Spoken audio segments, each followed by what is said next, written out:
And welcome to another episode of the Philly BroCast. I am your host, Ryan.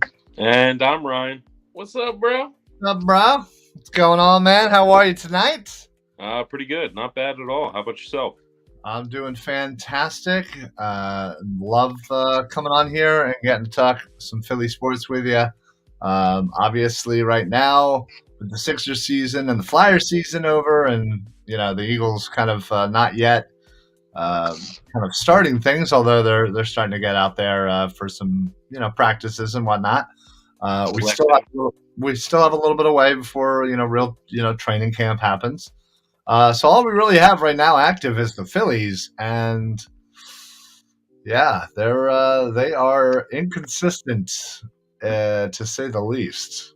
And I think while I want to touch a little bit more on the Phillies later in the show, because I feel like they definitely have some things that they need to do as the season's a quarter of the way over. I did actually really want to start with the Birds. Since we last were on, the Birds actually signed two defensive backs, two corner backs, since we were on. Obviously, the day after our last episode, they agreed to terms with newly free agent cornerback James Bradbury on a one-year deal worth up to $10 million with a pretty low cap hit of just under $3 million. So Howie again once again does his little magic and gets us a starting cornerback. Your initial thoughts when that came across the wire? Well, I mean, the first thought was, man, I wish it didn't take as long as it did, because once Bradbury was released by the Giants, I was like, pick him up. Yeah. Let's go. Yeah, but I can believe that Howie was just doing Howie things and biding his time and making sure he can give the right deal.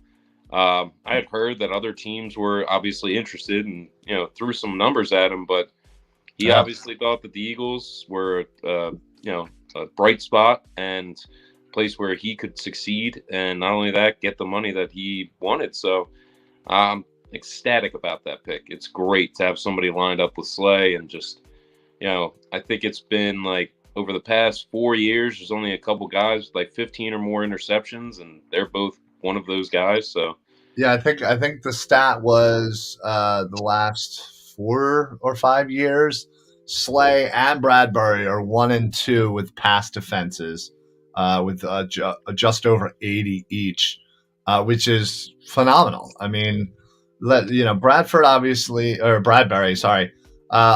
thought this was a good fit for him. He can kind of slide into that CB2, and again, kind of have a little pressure off of him, as he's kind of always been the guy either in Carolina or in the Giants. So I think that certainly helped. The fact that he gets to play the Giants twice and he knows those receivers, I think that was certainly enticing. And the fact, again, he's, while other teams may have offered more money, he certainly still got a pretty good bag, as the kids are saying nowadays. So, yeah, I'm hip. I'm cool. Are they? They are, yeah. Come on my level. Schmitter14 on Twitch. What up, Twitch? What up? Says Zach Wheeler and Bryce Harper are the only two consistent Phillies lately that bring me joy. By the way, one of them has a bad elbow. Yeah, you're right. And we will get into that momentarily, as we definitely have some Phils talk that we want to get to. But yeah, so not only did they do that, they shored up the CB2 spot. They can keep Maddox right in the slot in the nickel position, and kind of let the rest, battle it out for the 4th and 5th spots on the roster. But yesterday, they actually claimed a corner, Jimmy Moreland, off of waivers from Houston, who I had always been a decent fan of. They did release linebacker Joe Osman in the process to kind of make room. Not a big loss, considering the amount of linebackers they have acquired this offseason. So, One of my X factors for the Birds this year is Quez Watkins. Yeah, I think again because you bring in somebody like an AJ Brown, it pushes everybody down the line a little bit and takes a little, a pressure off from having to be the guy. Smith obviously had a very good rookie, campaign, and now he can kind of float right into that wide receiver 2 spot and not feel the pressure of being the only wide receiver that's really there making an impact. No offense to Quez, I think he'll certainly have an impact this year. Given Brown joining the squad, again he kind of slides into that third wide receiver position, the slot, the guy who's going to move around a lot. And I think the fact of the matter is he's going to be going against nickel corners. He's going to go up against single safeties. Some God willing, some linebackers. So he's going to get a lot of good mismatches, and with that speed, he can certainly take advantage of that. And I think don't be surprised when Quez Watkins has similar numbers to what Smith and Brown are bringing. So I'm very excited, and I think Schmitter 14 is right on the money there. He is a great X factor for this season for sure. Yeah, that's something we had mentioned when we did our podcast on Saturday. I could just really see, Devontae on the left, Quez and AJ on the right, Devontae doing some simple route, but taking up some attention over here, and then you have AJ doing a slant, and then you have Quez do a post or go, and it's just all the way. Just let those rockets take him out. Yeah. So, I mean, I'm pumped for that. I could definitely see him producing, being a huge contributing factor to this offense, and that's really exciting. I mean, it seems like I have to keep mentioning this, and we always have to as a stipulation, but it all comes down to Jalen Hurts. Yet again. I'm sorry, but you can have. Don't be sorry. You can have AJ Brown, DK Metcalf, and Tyreek Hill all on the same line. If nobody can throw him the ball, there's nothing you can do. So it's like, right. I don't know, but it's. No, I mean, listen, you are right in the fact that when you say how this season's going to go, I think we all know. I think it's like an understood that we're going to go as far as Jalen Hurts improves this season. And if he's able to, do the things that we've been wanting him to do over the last 20 games or so, 19 specifically, I think it is. But yeah, he's got to be able to go through the progressions. He's got to be able to hang in there in the pocket. He has an amazing offensive line. Let them be there for you. Stick to your guns. Go through the progressions, and again, pick up that accuracy. Start being able to lead receivers. One of the things that AJ Brown brings to this team is yak on yak on yak. The dude can just fly, and once he catches the ball, boom, gone. So strong. Same with Quez. I mean, we saw it. Quez literally had the longest play ever without a touchdown, and that was mostly yak going like 90 odd yards and still not getting into the end zone. So this team is built for yak. And one of the things I think we want Jalen Hurts to work on is leading the receiver a little bit more. It's usually this catch and fall down kind of thing. The old Zach Ertz, where he just catches and just crumbles. Yeah. But that was Zach Ertz. This is because we're not getting the ball's not getting led to allow them to get that yak. So hopefully that is one thing he can improve on, because this team is certainly more built for that. Mike checks in. What's up, Fooj? It was definitely good hanging out with you on Saturday. We had an absolute blast on Saturday. Thank you very much for all of you who stopped on by. Fuji was there, of course, our buddy Seamus. Rich from his many Eagles groups. Kathleen was on FaceTime with us as well. So, and then obviously a special shout out to Lenny and Susie for for inviting us out, allowing us to share our podcast right outside your wonderful shop. So, Happy belated birthday, Susie. Yes, yeah, absolutely. Um, But yeah, towards what you were saying, I mean, it's just incredible that he waited until a wide receiver was open. The fact that he had that much time and still was making these throws or making these plays, I guess, can give you some hope. Sure. That, with a little bit more time and with the right reads and throwing a guy open instead of waiting, then that would bring the success because, his yards are going to look better. He's going to be out of that interception trouble. One of the things that I'm looking for is I'm just saying if, someone. I mean, that's a product, that's a product of Alabama right there. The fact that, he's, they're basically designed to, make the safer plays. And that's why I feel like his turnover numbers are always going to be low because he has that in the back of his head. But in saying that, it also kind of inhibits you from, slinging it, letting loose. And he's got to find that fine line, just like every quarterback. But he needs to be able to sling the ball down the field accurately and in stride because we absolutely have the weapons to do this. And let's not forget, we've just talked about 3 wide receivers who, again, I think are going to be a great trio and possibly one of the better trios in the league. We also have Dallas Goedert, who is just going to destroy the middle of the field. And, who is going to guard him? Who's left to guard him after that? Right. Throw Goedert the ball and let him bulldoze some people. Talk about some yak. He's going to be bringing some people with him. Big target, athletic, fast. I mean, we've got a great tight end, and he has the opportunity this year to prove that he is, top 5 in the league. In that conversation with many of the greats right now. So I absolutely see that happening. That was one thing that we talked about, I think, is odds right now. What's up? What are you doing? You smiling? You laughing? Am I saying something funny? No. All right. I'm just enjoying a nice CIL tape. So essentially with that, I think what was his over-under at was it the touchdowns or the catches?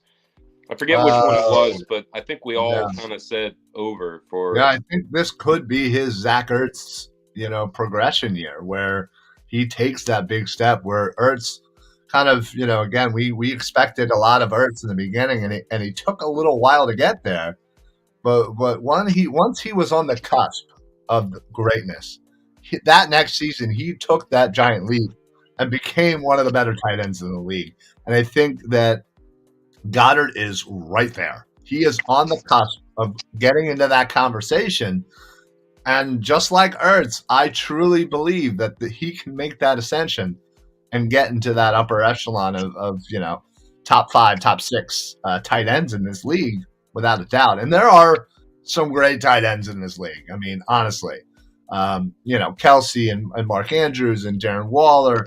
You have the young Kyle Pitts who, again, if he can actually score a touchdown on U.S. soil, will be amazing. Yeah. So I think Goedert is. Don't forget George. Well, yeah, of course, George Kittle, again, if he can stay healthy. So right there, we just named 5 right there that are great tight ends. And Dallas's opportunity to slip into that conversation. Right. Absolutely. And I think it's here, and I think it's got to be this season. And if Hurts plays his part in that, if Hurts can ascend a slightly higher level, I think Dallas Goedert is going to easily see the dividends of that, considering that everybody is going to be focusing on our wide receivers. Then whoever's left is covering Goedert, whether it's a linebacker or safety coming down. Well, if you're going to bring up safety to cover Dallas Goedert, well, we're going to just throw the ball right over your head. So I truly believe this offense has, on paper, the makeup of being a top 5 offense. Truly does. Yeah. But that's all on her. Paper. On paper. Well, yeah, obviously. We got nothing else to talk about but paper. We talking about paper. And the improvement is real because we saw what Jalen Hurts offered to us last year. So that's not a paper thing. That's a proof is in the pudding. So he needs to show it, and that's pretty much it. Yeah, no, you're 100% right, and I think what is exciting for fans is the simple fact that we saw small increments of dare I say, greatness in Jalen Hurts, where there were drives, there were plays, there were moments where he took over a game and you were just left with your jaw open. And you're like, wow, like this kid can play. He's just got to be able to consistently put it together, improve, certain aspects of his game. And he's right there. I truly believe he could easily be a top 10 quarterback if he makes the small incremental changes that we need from him. Accuracy, reading progressions, and staying in the pocket are the three main ones for me. Yeah. I mean, making smart decisions with the football.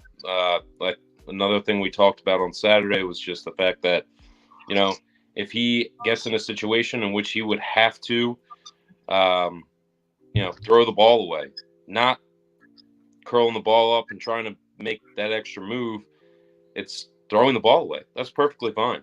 It's perfectly fine. As one great coach say, you live a pay another day. Live by another day. Live a pay another day. Yep. I think he says live to fight another day, but still. Well, who knows what he said? So I'm gonna say you live to play another day. Okay, that's fine. Farmer Fran. Special teams, go run with Farmer Fran. Yeah, get out. No. Classic. Yeah, I mean, but honestly, the offense again. We all can agree that it hurts, but when you look at the other side of the ball, our secondary was the question mark. Is we added depth to the line.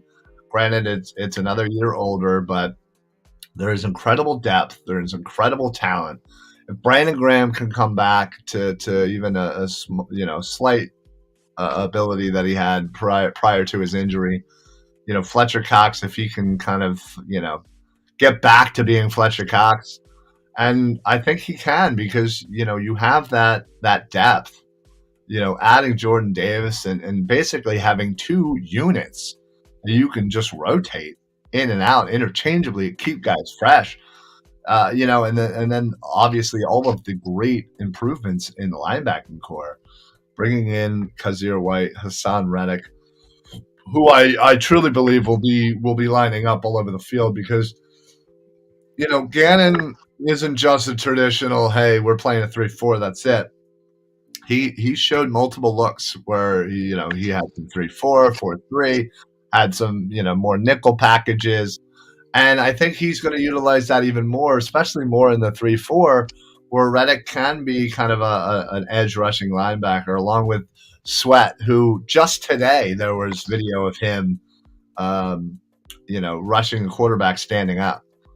So again, that to me tells me that he's going to be kind of used as that outside linebacking edge rusher, the stand-up edge rusher in some packages. And that's exciting to me because when you have a defense filled with players that can kind of play multiple spots, multiple positions in multiple schemes, what is an offense supposed to do? They don't know what's coming.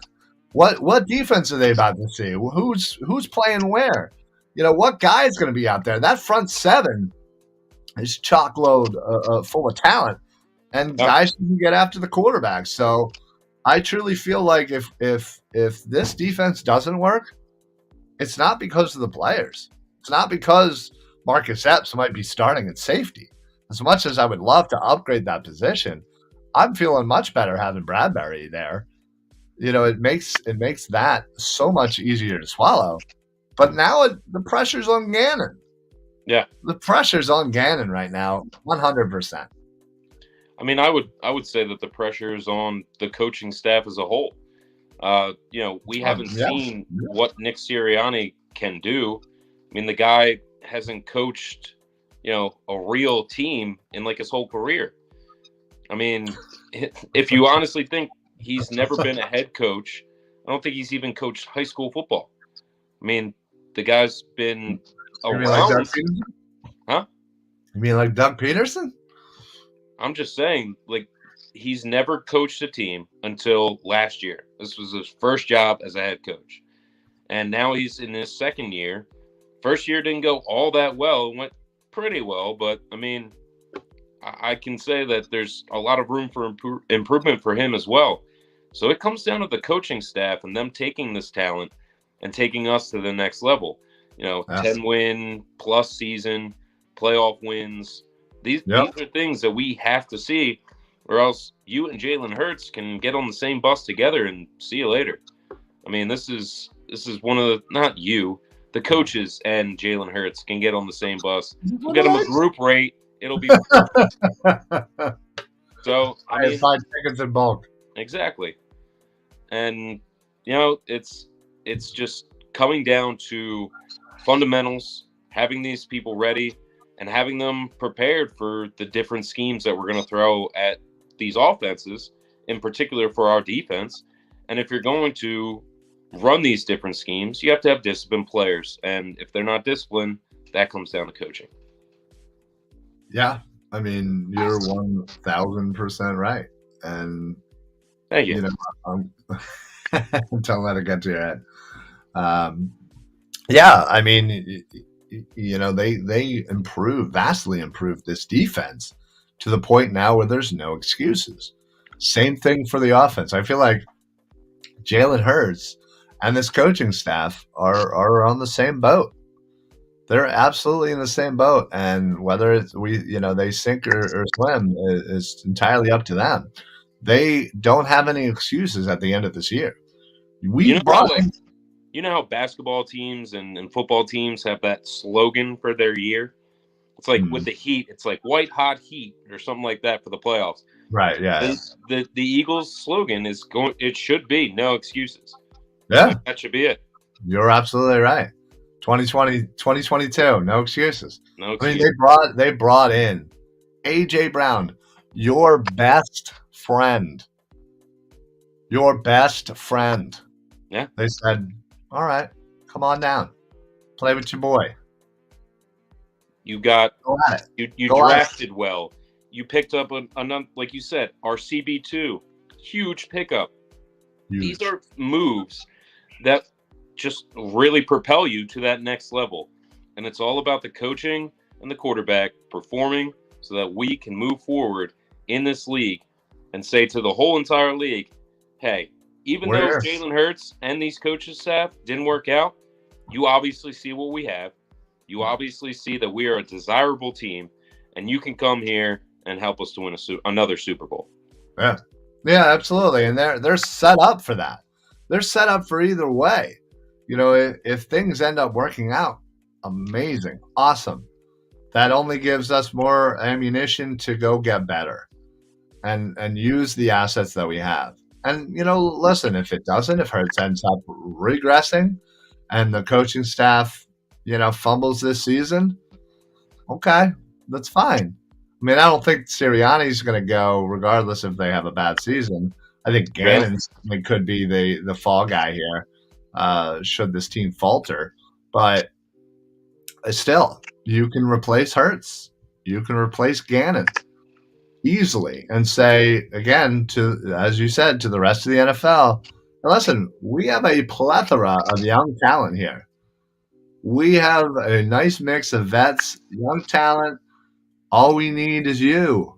Come play for us. We're a quarterback. You know, we'll figure out the quarterback position. We'll get a D coordinator in here. Yep, we're good. So I truly believe that this can still be an attractive destination, regardless of the outcome of the season, and regardless of what they end up doing. So they have it both ways, where they're set up a bit for the future, and if things don't pan out the way that they want, well, we'll use those assets to get the people that we do. But if Hurts and Sirianni and Gannon do their thing and do what we expect them to do and improve and get this team to a 10-plus win season, playoff win maybe, you know, these are all things that you can grow on and make yourselves a force in the NFC, not only in the NFC East, but in the NFC conference for years to come, because you have replaced and filled this team with young, good talent. Yeah. One of the things that we were talking about just simply for the draft is Jason Kelsey and Fletcher Cox. You've kind of set that up for their replacements, just two big names, Yep. which kind of echoes what you were saying, where you're kind of lined up and you've given these young guys an opportunity to have a year, if not more, underneath these guys. I mean, Right. Fletcher maybe just a year, but Jason. Right. But yeah, exactly. Jurgens gets to learn from one of the best centers in the game right now. And he is very similar to Kelsey. So, that transition is going to be super smooth because you're basically not only learning the position, but you're also learning the position from somebody who plays it kind of just like you do and in the style that you do. And similar size and everything. So yeah, I'm super excited that they were able to do that. I think next year, I think the goal should be the Brandon Graham and Lane Johnson replacements. More of the same. I like it. Right. And then, at that point, say you do that next year, say with their 2 draft picks, you get an edge rusher to replace Graham or to give him, a year to learn under Graham. And then you again give, a nice tackle to, again, learn under Lane Johnson for another year, maybe 2, depending on, how long he's staying. But yeah, I mean, think about that. If you do that, if that's, regardless of who you sign, what you do, you draft a D end and a tackle. What other position right now outside of that would you go, man, we really need to get somebody to replace an older player? Yeah, I mean the only other thing that I can think of is that if we're rolling with our safeties that we have. Well, yes, we want to improve the safety positions, but there's not an age factor in that. Not right? necessarily. Anthony Harris is 29. That's perfectly fine. And Yes, he's easily replaceable. You would basically not have any star power players that you would need to replace or get the eventual replacement due to age after those 2 moves, after those 2 draft picks. That's a good point. You're young on the wide receivers. You're young on the offensive line now. You're young in the running back. You're young at quarterback. You're young all across the line. Once you have Jordan Davis replace Cox and this player replace Brandon Graham. Linebackers are young. Other than maybe Slay might be the older, star player at that point. And he still has a couple of years left. Oh, sure. So, I mean, when it comes down to just, asking that question for age, then I would say there really is no necessity. Regardless, I would say cornerback, safety, running back. Yeah. Yeah, then it just becomes shoring up the room. Shoring up positions or getting better at positions rather than, oh, man, we really need to find a replacement because this player is aging out. Yeah. That's a great position to be in, right? Yes. Fantastic. I mean, they are literally setting themselves up year after year after year to get younger and better at the same time. If Jordan Davis and Nakobe Dean and Jurgens, if those guys end up working out, and they're able to do it again next year with 2 first-round picks and be able, and I'm not saying you're going to get somebody as great as Lane Johnson. I'm not saying you're going to get somebody as great. You have the opportunity to. But they have the opportunity to. They have the ability to replace it on some level of competency. Yeah. And that's all you can really ask. And then you supplement, with free agency to improve your team. Man, I'm getting excited about the next couple of years, just given the fact of the opportunity that they have to improve their team, getting younger, all while mixing that in with the young, amazing talent that you've already improved vastly. We've seen it in 1 year, how vastly much better that they can get just by a few moves. Just by a few. They didn't sign, 20 free agents like the Jacksonville Jaguars. Yeah. They Or signed even, like 5. or even like the Rams, how they just like literally loaded Yeah, their team to win. let's trade for everybody. Yeah. I mean, obviously they can show that, yes, that can work, but is that It obviously sustainable? works. Is that Right. sustainable? No, Is that they don't gonna have last you a 3 first years? round pick since till 2030. Yeah, it's insane. So it's like you can mortgage your team to literally succeed once, every however many years, or you can set yourself up. Be a dynasty. This is the hope to be a dynasty. Right. Yeah. Exactly. That's obviously should be the goal of every NFL franchise, is to turn yourself into the Patriots. Yeah. And be a perennial AFC, AF or NFC, a champion team, or at least be in that game every year. And Patriots pretty much were in that championship game, if not the Super Bowl, almost every year for, the last God knows how many years, right? Yeah. I mean, That should I be the think goal. of another team that should have kind of set themselves up like that, the Phillies. Oh, wow. Gotcha. That was a good transition, buddy. I am the king of the segue. You really are, man. I feel like we got to get to the point where we have multiple sponsors, and then that would literally be your job, is to work in. Speaking of, and just work it in. I will do that. I will do it with puns and dad jokes and anything that you can imagine. I will throw it in there. Well, then, maybe, we do have a couple of speaking of, and I'm always the one doing it. I'm always the one, You know what? It is a good time to mention one of our sponsors, La Terrain, who sells amazing watches. Just like a team should be, these watches are reliable, beautiful, and will last the test of time.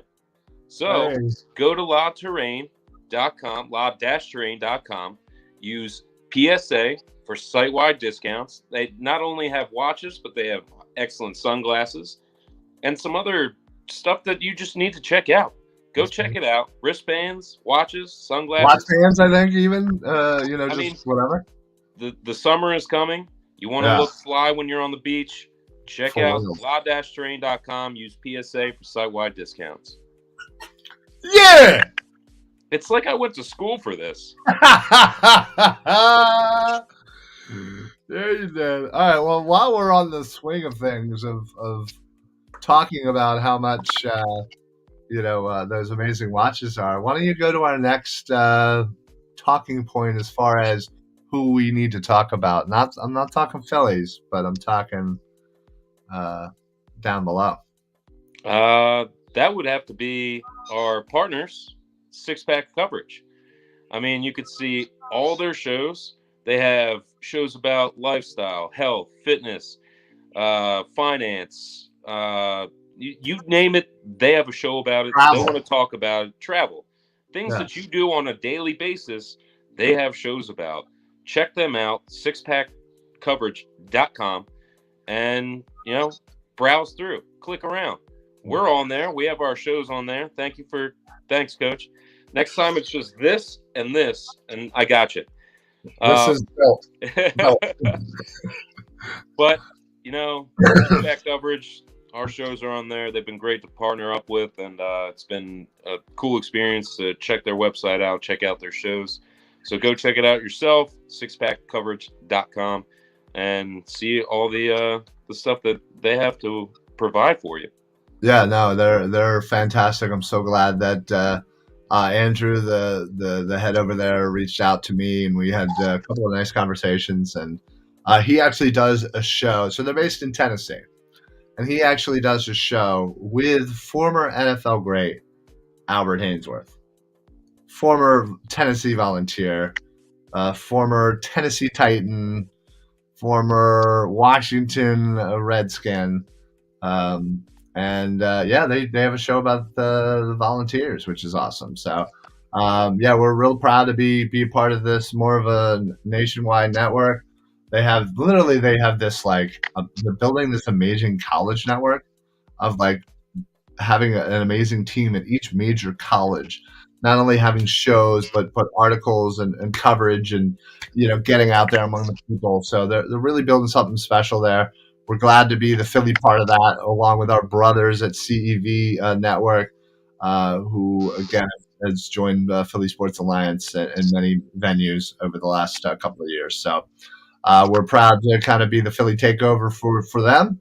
And yeah, check them out. Check out their website. You can see all of us on there, all of our shows, and then check out some of the other stuff that they got going on. Again, great stuff about fitness, travel, finance, food, whatever have you. So Everyday life wrapped in everyday life stuff, exactly. articles, shows. Uh, Really and they bring it to you in a nice kind of fun way, like they're just a bunch of dudes just having fun. So we like that. And I'll take the last one about our wonderful partnership with the Painted Lines. We basically came together and said, "Hey, let's share our stuff with each other."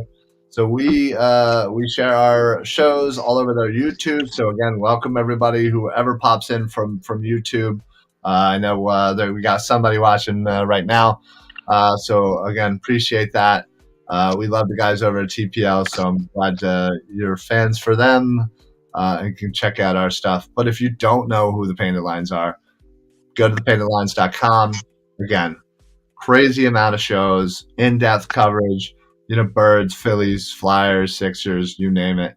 And I got, amazing articles daily about all four, plus sports over there. So they stream all their shows to our Facebook. So it's a nice little give and take. And we actually started a roundtable show, a Birds of the Round Table, which will be coming on right after this, if I think things work out. Where we basically just kind of talk birds and have fun and do our thing. So yeah, we're super happy to be in partnership with them as well. So yeah, let's talk some Phillies. Yeah. So are you still riding that everybody relax, be calm, we're okay, it's still May season and it's still May. Okay. Okay. Technically, yeah, I don't start worrying until like mid-June. It's coming quick. So, coming quick.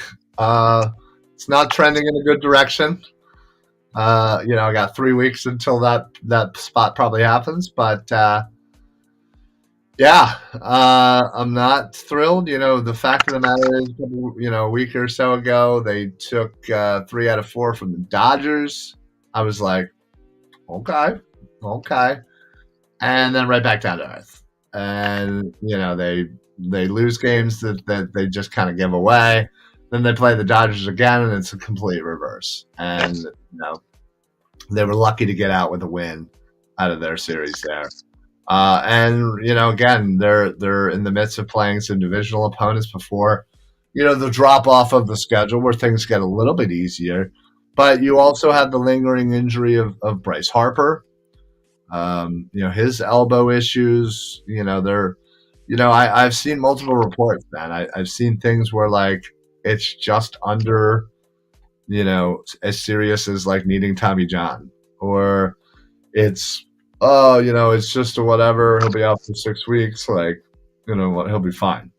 So I'm not really sure where he is in all that. And I think it's obviously going to come down to whether he can play with the pain, with the discomfort, because knowing Bryce Harper, he'll play through it all. But if it's going to be a minor thing or a more, less serious thing, then I would say get your surgery, get taken care of. If you're out for 2 months, that sucks.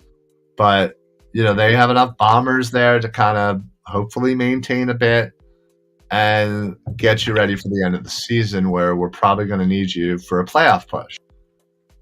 Or if it's a little bit more serious, then yeah, that's the question, is whether or not you want to risk it, roll the dice and say, I'm just going to play, and what happens, happens. But you also run the risk of seriously injuring yourself, and that we cannot afford. That's the question I kind of want to pose to you.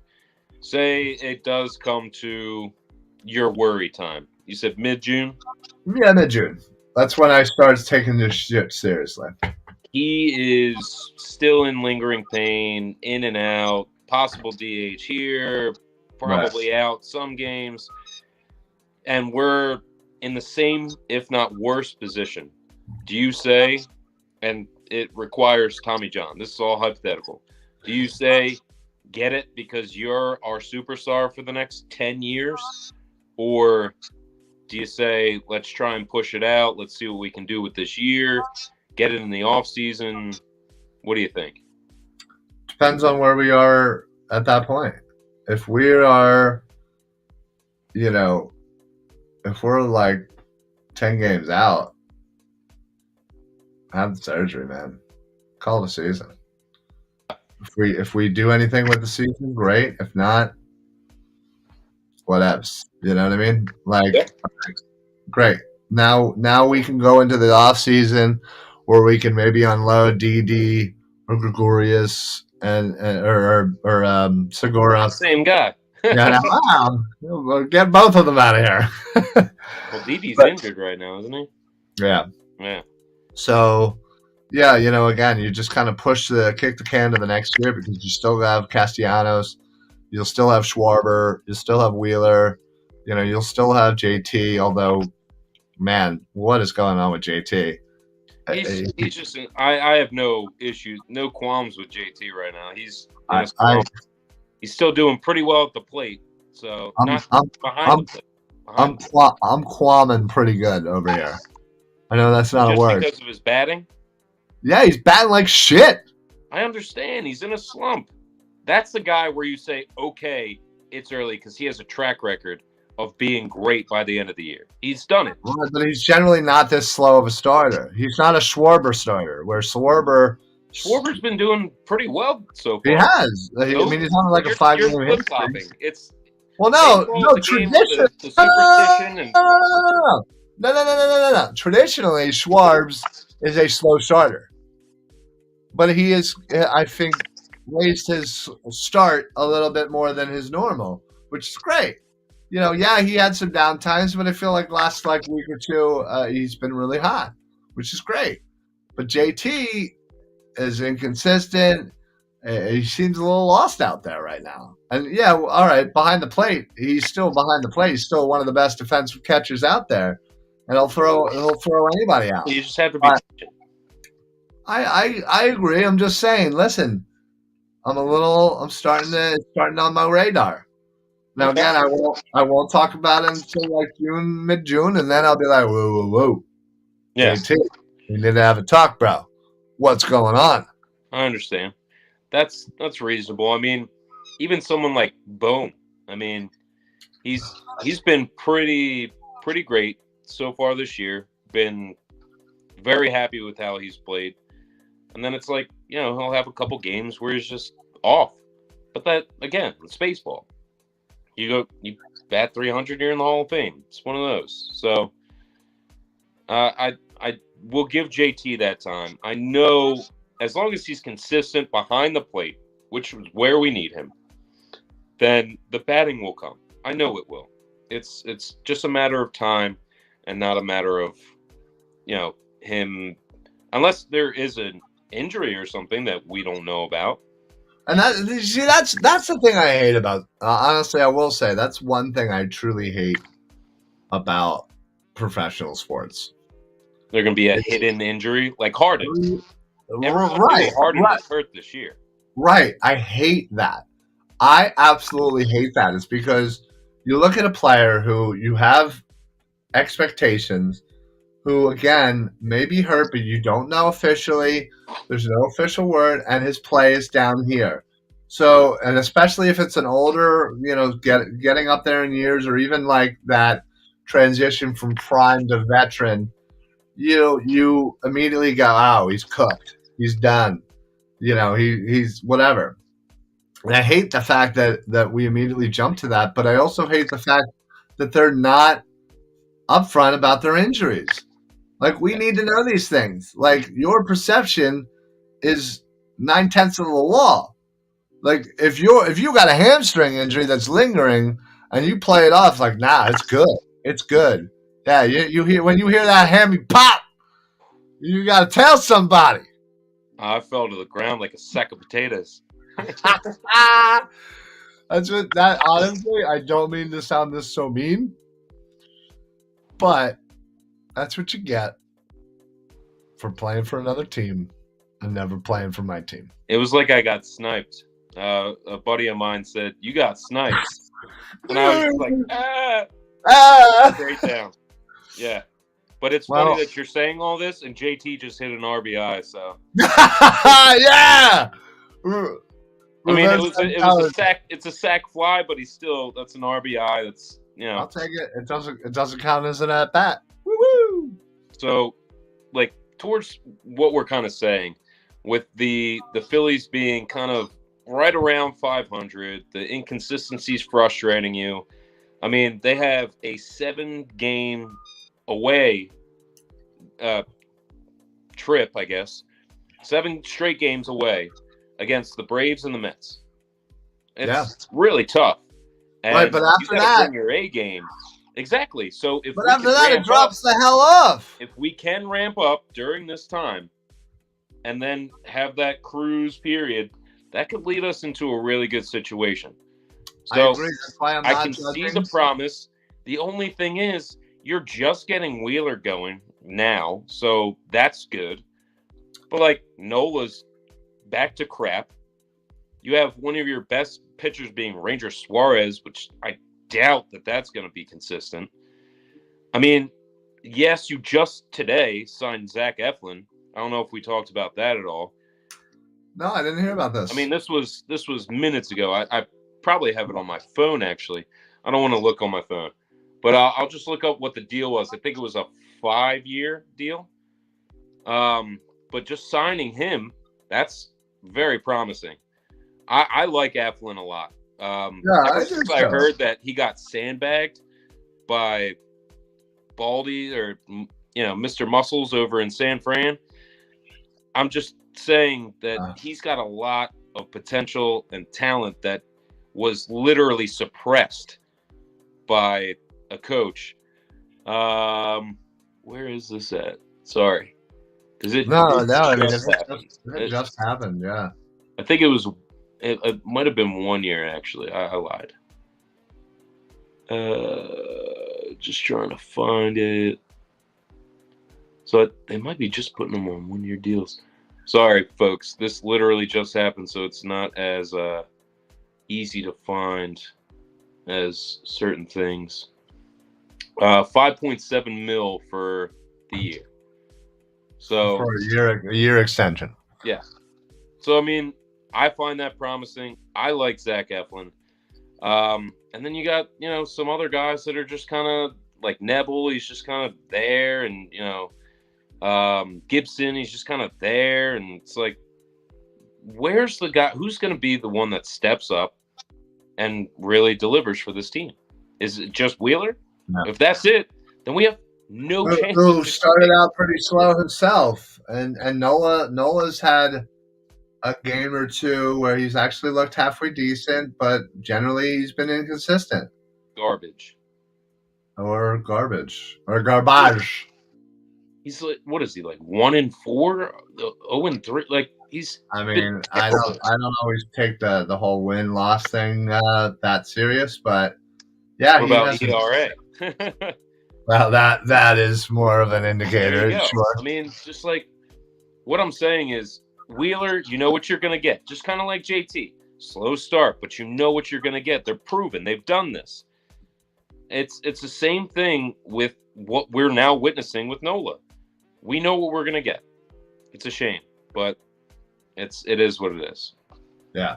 Now, again, like I said, about probably 3 more shows, we'll then start to take this a little bit more serious. Not that we don't take it seriously, but my concern level will be legit and, forthcoming at that point. We all can't wait for you to be like.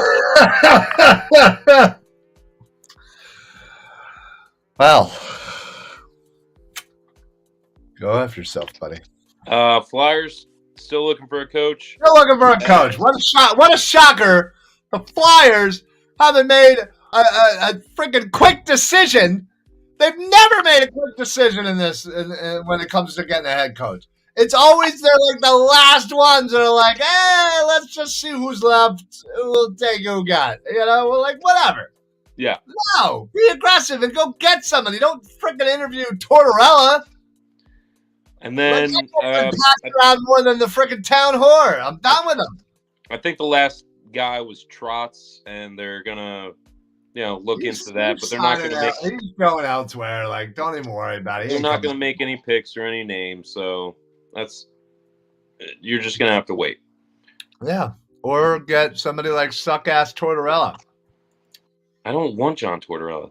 No, well, they've already interviewed him, so they obviously want him. I've already hated him my entire life. He has literally coached all of the teams that I hate. All of the teams we hate, yeah.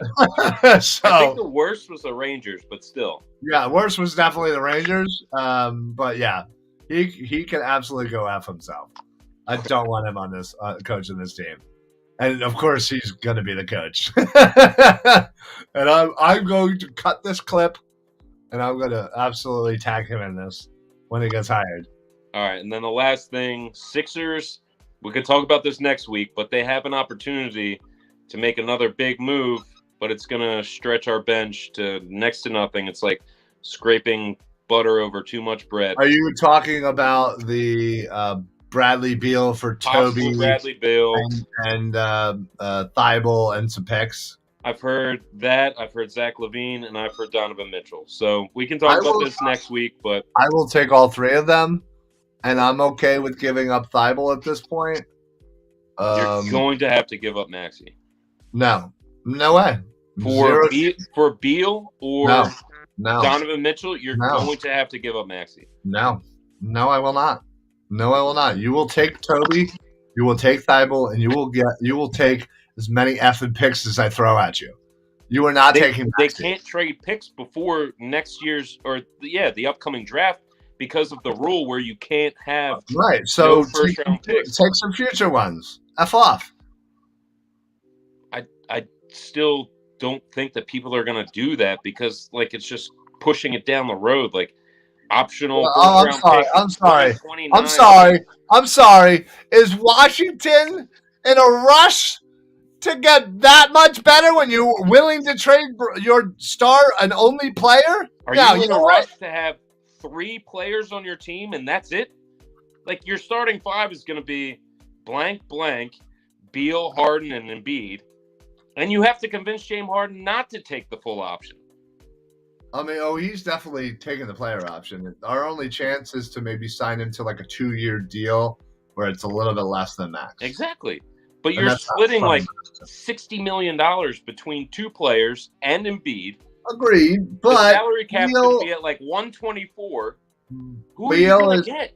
Beal is a little less than Toby at this point, so I'm just saying, even if you get rid of Toby, somebody might take that whole contract, and that's no way. We're gonna have to eat some of that, and then you're gonna look at signing trades or all this other options. Listen, it might not be worth it. It might be worth it to just keep our team and wait. There's very few players that I would include Maxey in a Toby for star player deal. Is Donovan Mitchell one of them? No.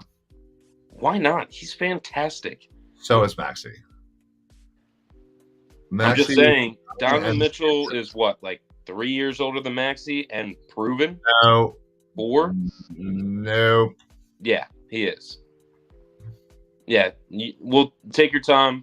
And then I have a trivia question for you, as always. But it is a little bit less sports involved and more towards history. Here's the question while you look up if Donovan Mitchell is 4 years or 3 years older than Tyrese Maxey.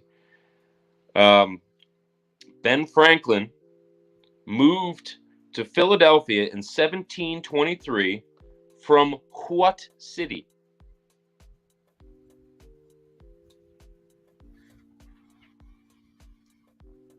I should really know this, considering my wife is basically a historian. She is. I mean, I it has to be Boston. I know that's where he was born, and I don't think he lived anywhere else prior. Nicely done. Well done. I definitely thought you were going to mess that up. And how much older is Donovan Mitchell than Tyrese Maxey? How much? 4 years. 4 years. And proven to be consistent over those 4 years and an all-star. You're right. Tyrese Maxey, even though he was great, came in like 4th or 5th for most improved player, and he almost doubled his production.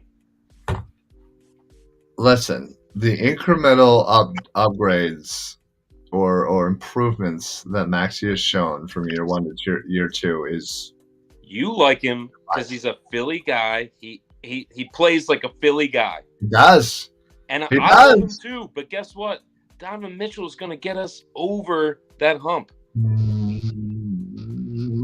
I don't think he is. And get rid of Tobias Harris. Which is great. And Thibault. So you're saying that I have to give up Thibault, Maxey, and Toby for Donovan Mitchell? That's too much. And that's it.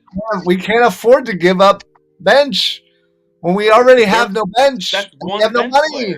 We have no money. We have no money. That is one bench player, and you're giving up 2 starters to spend just a little bit more on Donovan Mitchell. No. Yes. Morey needs to figure it out without giving up Maxey. Whether it's Beal, whether it's Mitchell, whether it's Dame, whether it's he is at the height of an off. Like if you say I'll give you Tyrese Maxey and Tobias, just those 2. You're right. And you throw in Thibault to sweeten the deal, you can get. You probably won't need to. Almost anybody. You're right. Because people want Tyrese Maxey. Right, and I want Tyrese Maxey.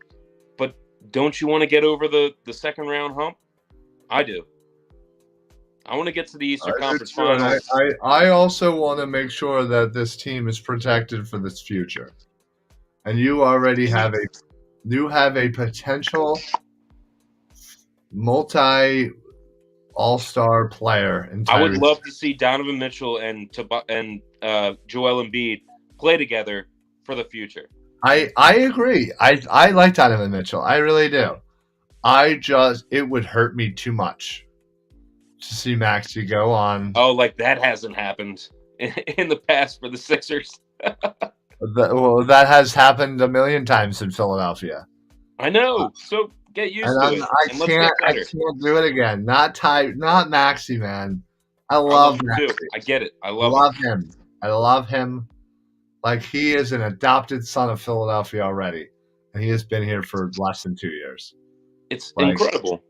It's incredible how much we embrace that type of player, that also, energetic. I get it. And I don't know what we're getting as far as that is concerned with Donovan Mitchell.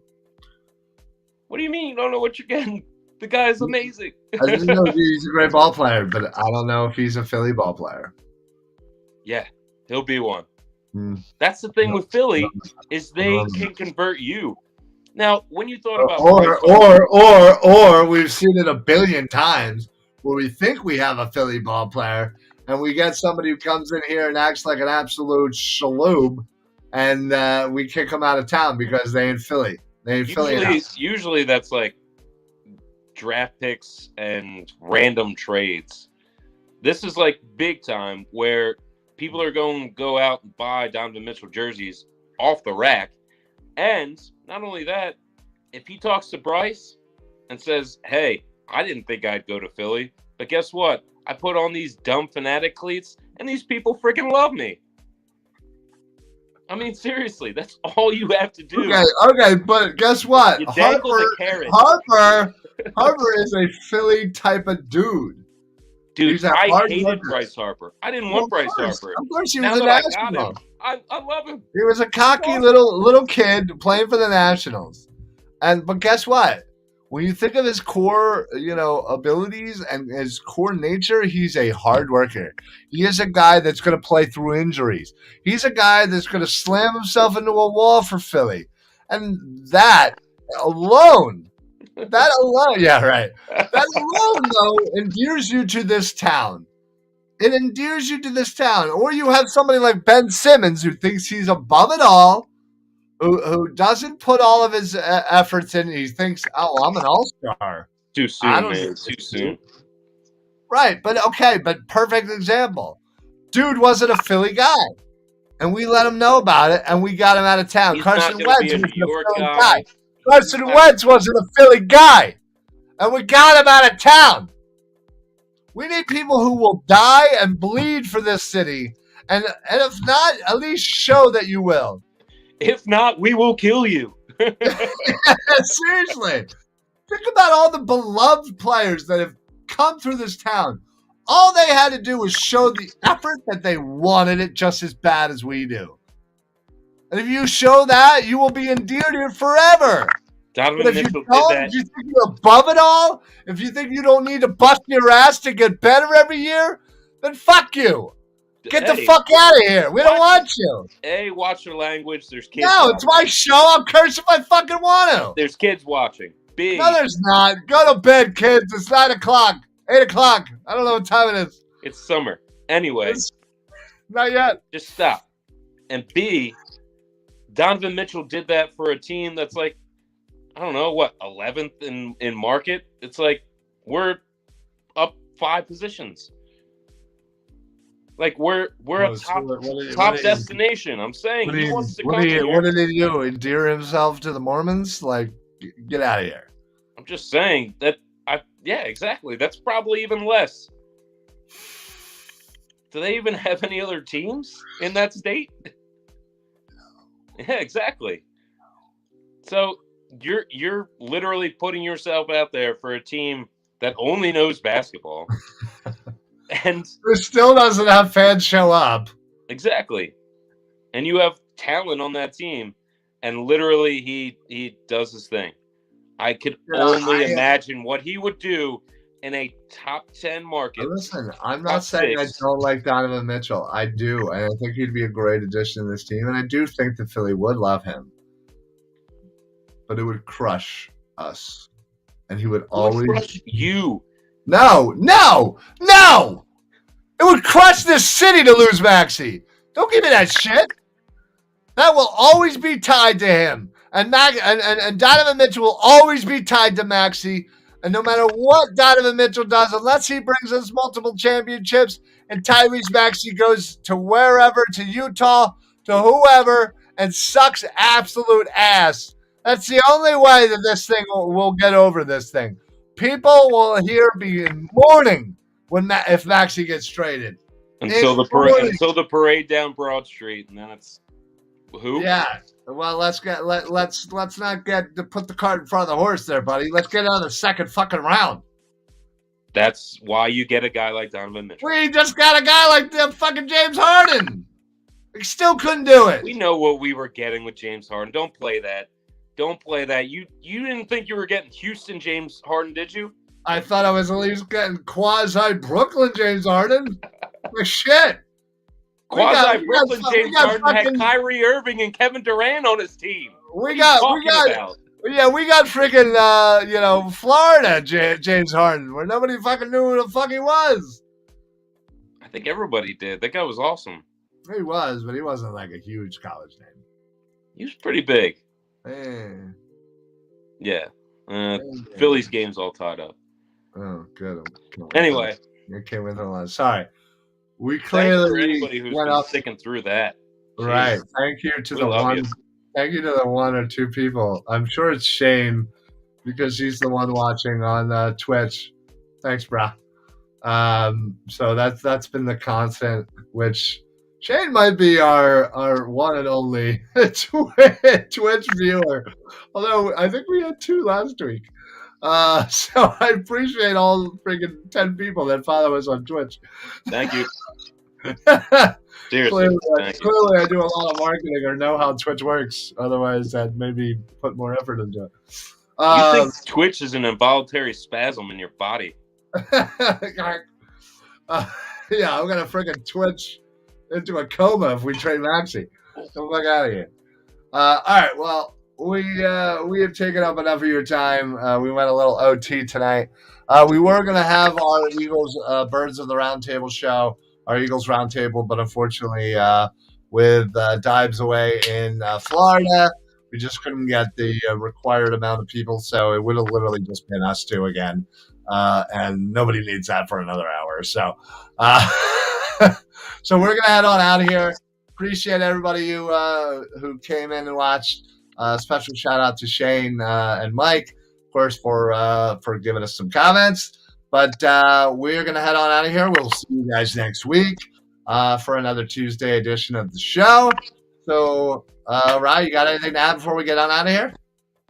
I think we covered just about everything. Yeah, we really did. So, all right, everybody. So for the Philly BroCast, I'm Ryan.